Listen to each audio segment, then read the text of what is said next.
नमस्कार दर्शक बंधु ओडिशा दर्शनर न्यूज चैनल को स्वागत करुच्ची दीपक।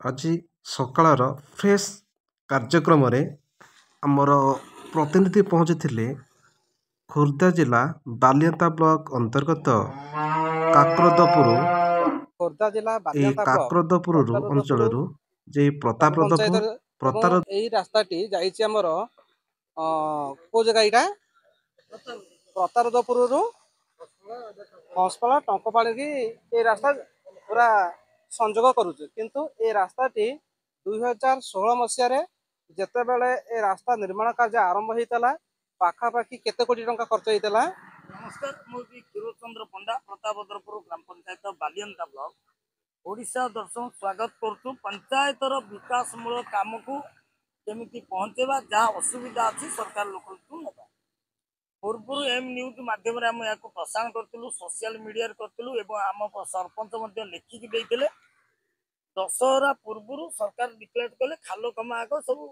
कम्प्लीट हम किंतु दशहरा भितर से कौन कले मेंटाल मोर माणी पकईदे किंतु तापर कौन कम करूना जहाँकि जो खाल को से खाल हवा जे राज्य सरकार कहूँ 2016 मसीह पूर्व सरकार अमल तार प्रमाण देकी आपको कहूँ जे 2,28,00,000 टंका प्रतापद्रपुर कंटापड़ा रास्ता संजोग होता 4-5 किलोमीटर बाटा हाँ 5 किलोमीटर होता 2,28,00,000 कहीं आम पारे से प्रमाण अच्छी छोटिया ब्रिज आंकुरी मुंडे करदे आ कि कले तार मेटाल मोरम करदे आ रिपेयरिंग ना गंध धरले ना जदि गोटे सरकार काम नहीं 2 कोटी टंका 5-10 वर्ष नहबू रास्ता खराब होती तार निम्नमान रही कंट्राक्टर लाभ अच्छी सरकार लाभ अच्छी एवं जो न्यूज प्रसारण करथिला प्रमेय पेपर बाहर सबु प्रकार गणमाध्यम पेपर सहकार सहयोग कले कहीं जनता स्वर हूँ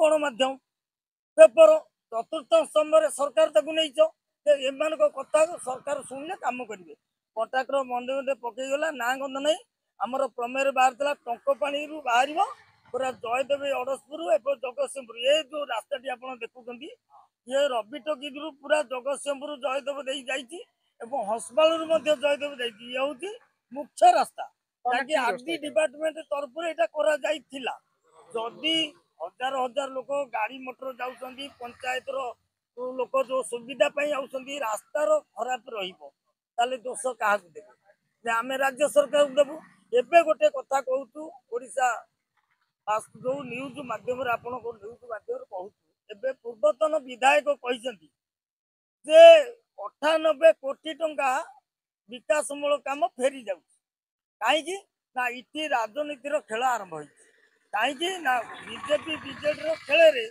साधारण लोक बलि पड़ते आज जदि 98 कोटी टंका रास्ता निर्माण आसी फेरी जाए कार क्षति हम जनता क्षति हम किंतु कहीं जनतार जो प्रतिनिधि माने विरोध कर कहीं सरकार एक्शन नौनी जदि विधायक विरोध कर विधायक पद काटी दियो एमपी जदि एमपी काटी दियो ताले साधारण लोक जो मैंने भोट आम देलु कौन आमरी क्षति आम भोट देलु आज 98 कोटी टका फेरी जाऊँगी आज आम यही चतुर्थ स्तंभ जहाँ को कहती गणमाध्यम से गणमाध्यम राज्य सरकार कहूँ मुख्य को अदालत को भी कहूँ आम मुख्य विचारपति कहूँ जदि आम सरकार गढ़लु सरकार जनता स्वर काम करेंगे ताले जदि आम 98 कोटी टका फेरी जाऊँगी आज्ञा आप कार्यानुष्ठान नियंतु आम साधारण जनता जेहेतु भोट आम देचु आमर अधिकार अच्छी कहबू कि आज ओडिशा दर्शन माध्यम आम राज्य सरकार कहूँ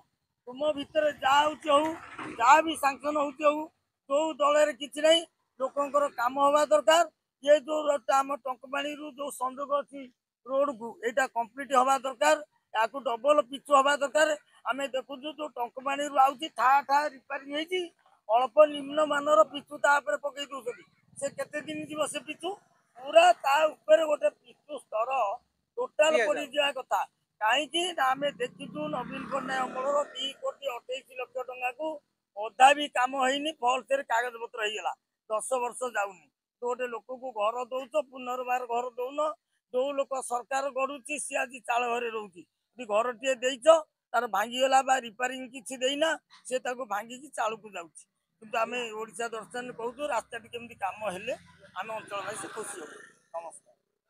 ସାର୍ କଣ କହିବେ ଏ ରାସ୍ତା ଉପରେ? ଏ ରାସ୍ତା ତ ଏଇଭଳିଆ ଖାଲ ଖମା ହେଇକିରି ପଡିଛି, ଲୋକମାନେ ଯାଇପାରୁନାହାନ୍ତି।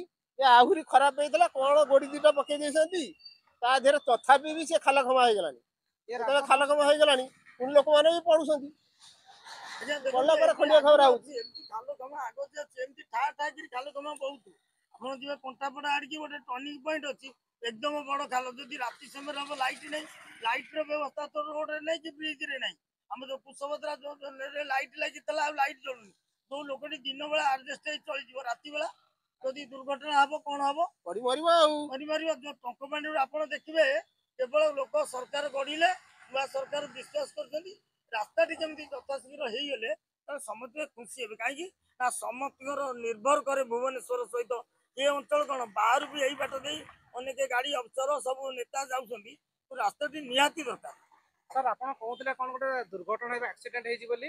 କାଲି ଆଜ୍ଞା ଆମେ ରାତି 9ଟା ବେଳେ ଘରକୁ ଫେରିଲା ବେଳକୁ ଦେଖିଲା ବେଳକୁ ଫୋନ ଆସିଲା ସାଡୁ ଯେ ଟଙ୍କପାଣି ରୋଡରେ ଆମର ଯୋଉ ସାଇ ମନ୍ଦିର ଯୋଉ ଅଛି ଆମର ପେଟ୍ରୋଲ ଟାଙ୍କି, ସେ ପେଟ୍ରୋଲ ଟାଙ୍କି ପରେ ଆମର ପୁତୁରା ଆସିଲା ଭୁବନେଶ୍ୱରରୁ, ତା ମାଆକୁ ନେଇକି ସେଠି ପଡ଼ିଯାଇଛି ମାନେ ସେ ଖଣ୍ଡିଆ ଖାବରା ହେଇକି ତାର ହାଡ଼ଟା ଭାଙ୍ଗି ଯାଇଛି। ଆଉ ରାତି ତାକୁ ଆମେ ଆମ୍ବୁଲାନ୍ସ ଫୋନ କଲୁ, ଆମ୍ବୁଲାନ୍ସ ବି ଆଇଲେନି। ରାସ୍ତାର ଯୋଉ ଖାଲଟିପ ସକାଶେ ନା ସେ ମଦ୍ୟପାନ କରି?